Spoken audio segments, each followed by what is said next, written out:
Sa ka bang mami na naghahanap ng part-time job na flexible, na naaayon sa schedule mo, na posible mong magawa habang full-time mommy ka?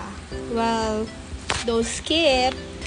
So, I'm Rachel, guys, and isa rin akong virtual assistant na merong flexible schedule.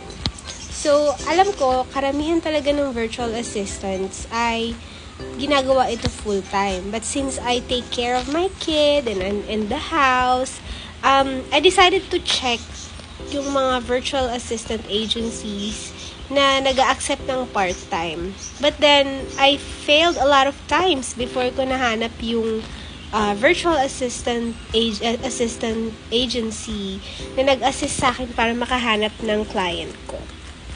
So, dito guys, sa virtual assistant agency na to, maraming pagdadaan ng process. But then, yung process na yon is naka-base sa availability mo. Kagaya ko, naging honest lang ako. Nilagay ko lang na I need it part-time since I'm a full-time mom. Ganyan. And then, binigay ko lang, pinakita ko lang sa CV ko kung ano yung mga experience ko. Ganon. Tapos, gumawa rin ako ng sarili kong portfolio. Canva free pa yung gamit ko noon, nung time na nag-apply ako.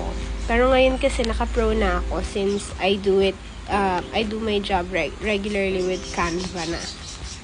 So, kung gusto nyong malaman kung anong agency yon, I think I'm gonna link in my bio. Oh no, let's just do it here. The name of the company is The Freedom Geek.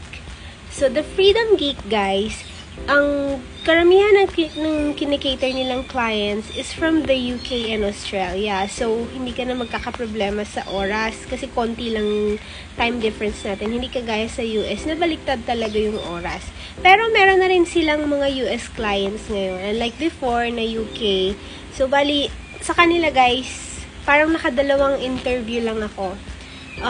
Yung una kasi is parang mga real estate. Hindi pa kasi, ano pa kasi ako noon, employed pa ako noon nung nag-apply ako. Naging honest lang din naman ako. Sinabi ko na parang employed pa ako, naghahanap ako, kinoconsider ko kasi na mag-resign, ganyan.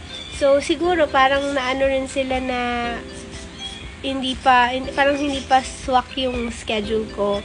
Tapos yung second, totally resign na ako, guys. Siguro mga isang taon na rin. Isang taon na ba? Hindi naman isang taon. Basta within 1 year nang after ko mag-resign, nag-apply ulit ako. Pero lahat ni-ready ko na talaga. Yung CV ko, yung portfolio ko. Ngayon, ang ginagawa ko kasi guys is general virtual assistant at the moment. Kasi nga, hindi ko pa din alam talaga yung unang gagawin ko nun. Kasi it's my first time. First time kong mag-apply as virtual assistant. And then, natanggap naman ako. So, pagka baguhan ka, syempre, general muna. Just highlight your skills kung saan ka talaga gamay, ganyan. Para mahanapan ka nila. Kasi ang mangyayari niyan, pag sinabi mong kailangan mo ng flexible time, part-time, something na magbibigay sa'yo ng freedom para gumawa pa ng ibang mga task mo, sila yung parang magmamatch sa'yo sa client. So, karamihan ng mga clients nila is yung mga small business owners sa UK, Australia, tsaka US, yung mga business startup, mga wala pang mga 1 to 3 years, ganyan. So, magandang opportunity to kasi ikaw mismo yung parang mag-establish ng process, ganyan. Parang sobrang nakaka-excite siya, guys, kasi ikaw muna yung parang pinaka-unang admin nila, ganon. Pero may iba din na may mga na parang malawak na additional ka na lang na virtual assistant. Pero mostly, yung mga business startup, yung i-prepare sa'yo, lalo kung mga ganyang part-time lang. Ang maganda dito, guys, sobrang maswerte rin ako dun sa client ko. Kasi sobrang bait niya. And meron na siyang parang established process kung ano yung mga goals niya sa business niya.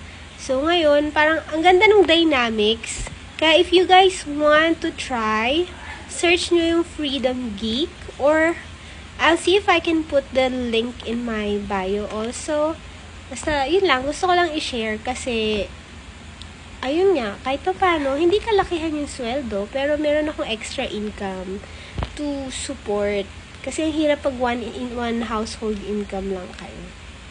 Tapos, ayun lang, meron lang akong parang tina-time box na yung pag-check ng email. Yun kasi kailangan talaga morning sa kanila. Alas 3 lang naman yun dito sa atin. Kaya madali lang. If you want to know more, put your questions sa comment box. Bye!